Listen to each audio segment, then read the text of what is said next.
Hello students, how are you? कैसे हो आप सब? बस जो देखो, अब मेरा गला थोड़ा अच्छा हो गया है, पहले से बेटर है।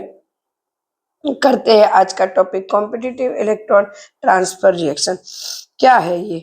मतलब इसके अकॉर्डिंग, ये रिएक्शन के अकॉर्डिंग हमने ईएमएफ सबके फाइंड किए। मतलब इलेक्ट्रोमोटिव फोर्स, मतलब कि कितने सारे मेटल है, जैसे कि Zn है, कॉपर है, तो इन दोनों को एक साथ रखेंगे तो किसका ऑक्सीडेशन होगा, किसका रिडक्शन होगा। ये कंपेरेटिवली हाइड्रोजन के साथ किया, जो कि वो है आएगा आपको 12th में। बट यहाँ पे थोड़ा बहुत आ रहा है तो थोड़ा बहुत समझाती भी जा रही हूँ और बोलती जा रही हूँ कि किस तरह से ये करा गया। लाइक दिस मैंने ये करा कि एक मैंने बीकर लिया है यहाँ पे, बराबर। बीकर में कॉपर सल्फेट का सॉल्यूशन है। एक में ही सब कुछ समझा दूंगी। इसमें कॉपर सल्फेट का सॉल्यूशन है और इसमें जिंक का रोड रखा है। देखो, ये जिंक का रोड रखा है।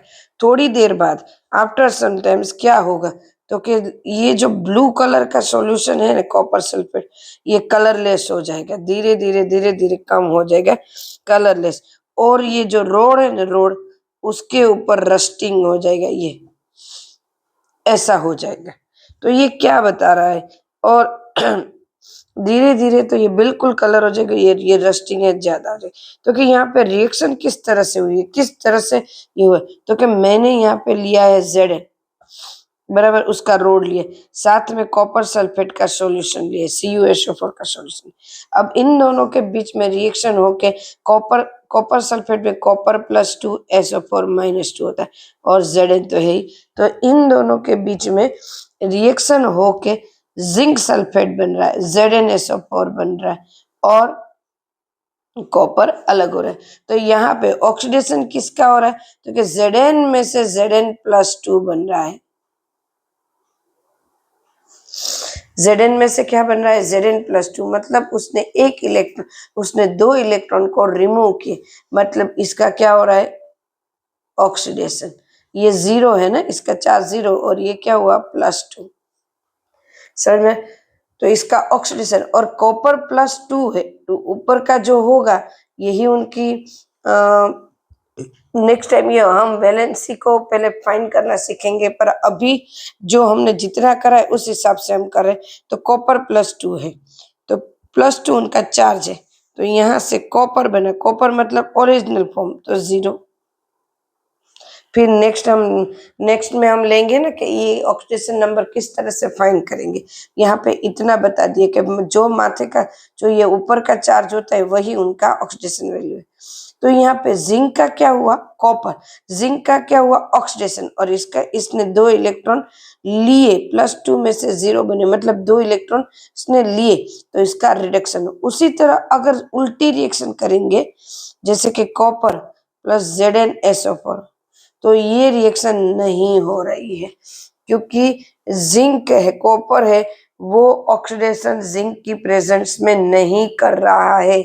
तो इतना तो हमें पता चला कि इस तरह से रिएक्शन होगी तो जिंक रिएक्शन कर रहा है, बराबर, जिंक का ऑक्सीडेशन हो रहा है। बट उसी की जगह मैं ये लू, कॉपर प्लस AgNO3 का सॉल्यूशन लो, बराबर। तो यहाँ AgNO3, Ag plus NO3 minus, and than copper जो है उसका 0। उसकी जो रिएक्शन होगी, तो यहाँ पे कॉपर +2 NAg मिलेगा, मतलब Ag है वो 0 हो रहा है, और कॉपर CuNO3 बनेगा, इसलिए CuNO3 बनेगा, तो कॉपर +2 बनेगा। तो यहाँ पे कॉपर है, उसका ऑक्सीडेशन हो रहा है, 0 में से +2, 2 इलेक्ट्रॉन दे रहे, ले इलेक्ट्रॉन दे रहे, तो ऑक्सीडेशन, सामने वाला कोई लेने वाला भी होना चाहिए। यस, Ag+1 था, इसमें से 0 बना। सुनो, एक बात और बता दूं, जब कोई इलेक्ट्रॉन देता है, इलेक्ट्रॉन को लूज करता है, देता है, तब उसका ऑक्सीडेशन हो रहा है, और इलेक्ट्रॉन गेन करता है तो उसका क्या हो रहा है, रिडक्शन। ये हमने लास्ट लेक्चर में हमने देखा था। हाँ, उसका ऑक्सीडेशन वैल्यू फाइंड करना बाकी है, अभी हमारे चैप्टर में ही बाकी है, पर अभी चैप्टर वाइज जो जो आ रहा है वो हम करते जा रहे हैं। Clear student?